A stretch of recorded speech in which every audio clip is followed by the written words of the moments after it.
Bonjour à tous et bienvenue si vous nous rejoignez à l'instant pour cet entretien exceptionnel à l'occasion de son passage en Europe avec Monseigneur Fulgence Muteba. Bonjour Monseigneur. Bonjour Madame. Vous êtes l'archevêque de Lubumbashi en République démocratique du Congo. Vous êtes depuis juillet dernier le président de la CENCO, la conférence des évêques de RDC. On va parler avec vous de la situation dans le pays qui est préoccupante à différents aspects. Mais d'abord peut-être pour faire un peu mieux connaissance avec vous, si vous le permettez. Est-ce que vous pourriez nous dire, par exemple, vous êtes né en 1962 à Kongolo. Donc c'est dans l'actuelle province du Tanganyika, c'est au sud-est du pays. Comment était la foi dans votre famille ? Eh bien, oui, j'ai eu la chance d'avoir des parents qui étaient enseignants. Et donc, c'est mon père qui était enseignant, ma mère ménagère. Et ils ont adhéré à la foi catholique très tôt. Et nous avons été éduqués, mes sœurs, mes frères et moi, dans cette ambiance catholique. Nous avions l'habitude de faire le chapelet pratiquement tous les soirs. Et puis, mon père était en même temps catéchiste. Et ça a vraiment marqué l'atmosphère de la famille.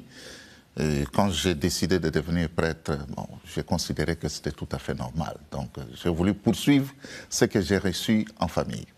Vous avez été ordonné prêtre en 1990. Oui. Vous avez suivi des études de théologie pastorale à l'Université de Montréal, au Canada. Oui. Et puis, vous avez été professeur de théologie à Lubumbashi et à Kinshasa, mais aussi secrétaire de la commission épiscopale pour la doctrine de la foi, dont vous deviendrez président ensuite, et secrétaire général de la CENCO. Qu'est-ce qui vous a attiré vers cette spécialisation de la théologie pastorale? Pourquoi ce domaine-là? Oui, j'ai fait la théologie, bien sûr, à l'Université catholique de Kinshasa. Et à l'époque, on insistait beaucoup sur la dogmatique, sur la théologie morale. Mais j'avais plutôt l'impression que la théologie était un discours très, très abstrait. Et par rapport aux questions que les gens portent en eux, j'avais l'impression que la théologie ne semblait pas être suffisamment outillée. Et c'est comme ça que j'ai commencé à chercher, justement, où est-ce qu'on peut avoir des réponses aux questions concrètes que les gens vivent dans leur aventure dans la foi en Jésus-Christ.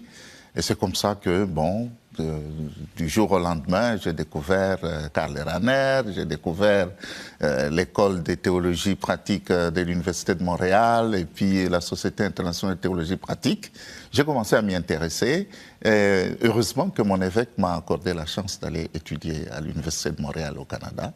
Et donc, cette préoccupation de répondre aux questions concrètes des gens m'a toujours habité. Et jusqu'à présent, c'est ça qui m'accompagne, même dans mon ministère. Et je trouve vraiment que la théologie pratique, c'est un lieu, c'est une discipline de la théologie qui me permet justement de rendre le discours théologique plus concret et un discours plus proche de la vie des gens. Et en matière de foi, ça c'est très important. Alors on imagine de fait que ça peut être utile en soutien de l'exercice du ministère épiscopal. Vous avez été ordonné évêque en 2005 à Kilwa-Kasanga, pour le diocèse de Kilwa-Kasanga, et puis depuis 2021, archevêque métropolitain de Lubumbashi.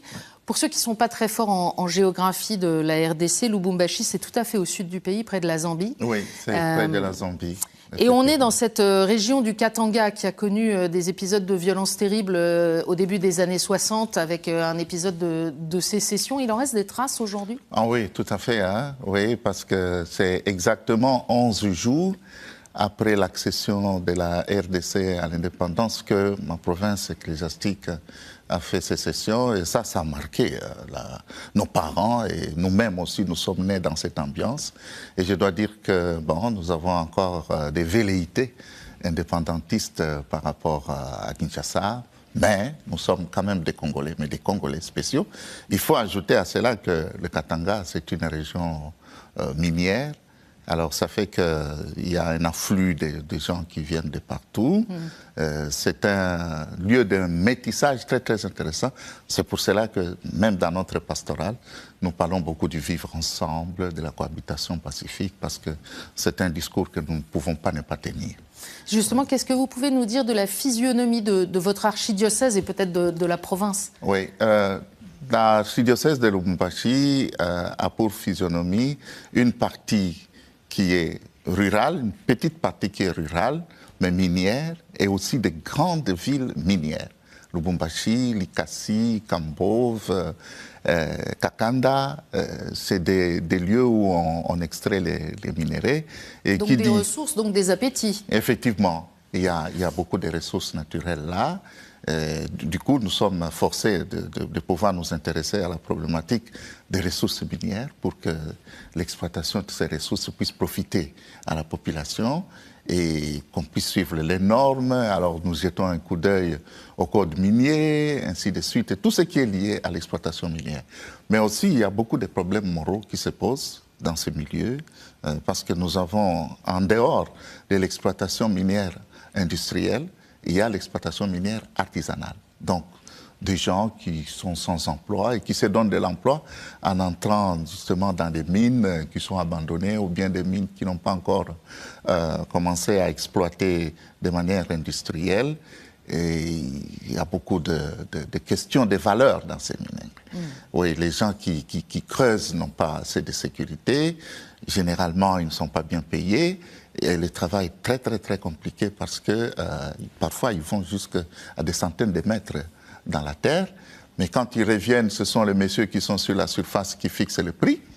Mais entre-temps, ils ne sont pas toujours bien payés. Il y a toutes les questions morales. Beaucoup de trafic, d'exploitation, etc. Et au plan religieux ?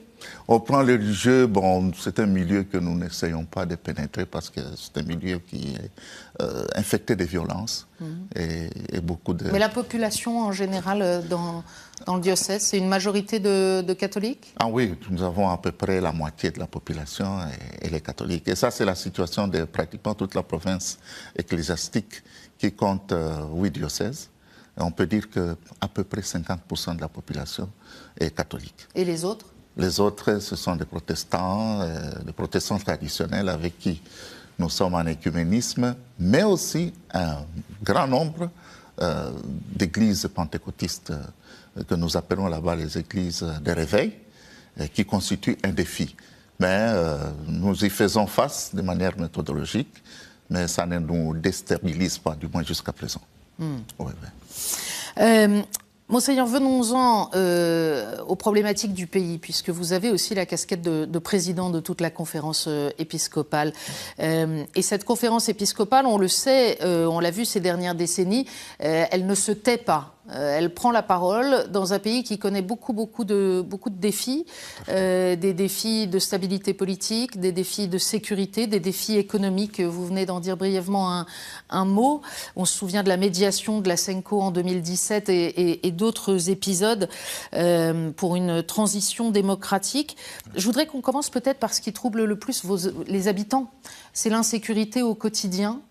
Les évêques prennent la parole régulièrement. Dans l'est du pays, en particulier, des groupes armés, certains venus de l'étranger, d'autres des locaux, mais qui font régner une forte insécurité sur la population.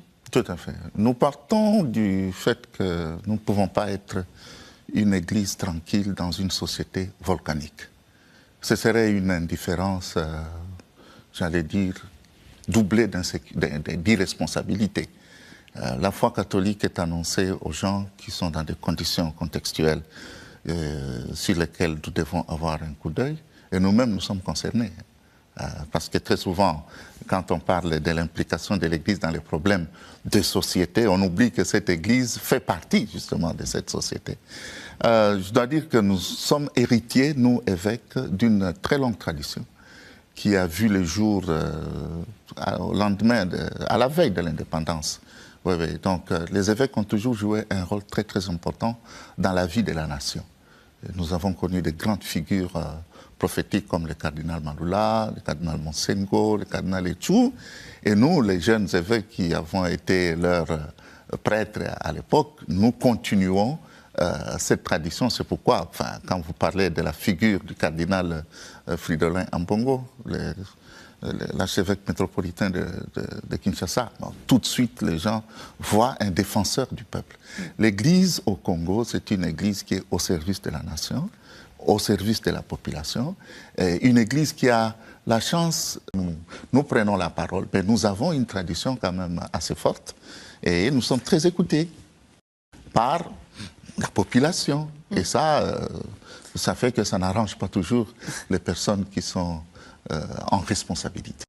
Par exemple, il y a un projet de réforme constitutionnelle dans le pays sur lequel vous avez choisi d'alerter en disant « Attention, peut-être qu'il y a des choses à réformer, mais il ne faut pas que cette réforme nous fasse quitter la démocratie. » Je résume évidemment beaucoup, mais en disant au pouvoir en place « Veillez à préserver les articles que vous vouliez que nous défendions quand vous étiez dans l'opposition. » Justement. Et ça, c'est une question de cohérence et une question de priorité. Pendant que le pays est en guerre, parce qu'il y a une partie du pays qui est occupée par les forces étrangères et puis appuyée par les fils même du terroir. Mais ce n'est vraiment pas le moment de tenter une expérience comme ça. C'est une initiative qui est suicidaire pour le pays, pour l'unité du pays. Nous risquons de connaître la balkanisation. C'est ça que nous avons dit. Et puis nous nous sommes dit, mais est-ce que c'est une priorité ? Parce qu'il y a tellement de défis à relever, notamment la construction des infrastructures, la rationalisation de l'économie, la diversification de cette économie. Vous avez parlé des forêts, mais aussi nous avons beaucoup de terres arables, mais qui chôment. Mais alors, il faut produire. Entre-temps, les gens meurent de faim. Ce n'est pas normal. En bref, il y a beaucoup de contrastes et de paradoxes. C'est au nom de ces paradoxes et de ces contrastes que le discours de l'Église prend une autre forme.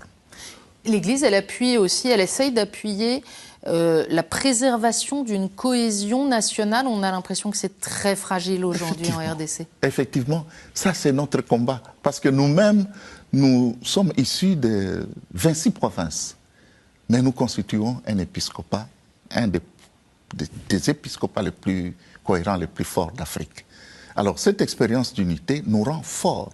Et c'est pour cela que nous voulons préserver cette cohésion nationale en disant, attention, il ne faut pas prendre des initiatives suicidaires. Et pour le bien de la paix, il est important qu'on mette ça d'abord de côté. De toute façon, nous avons donné un point de vue, et nous savons que c'est un point de vue qui se justifie amplement, mais nous y travaillons, nous pensons vraiment que nous allons éviter cette catastrophe.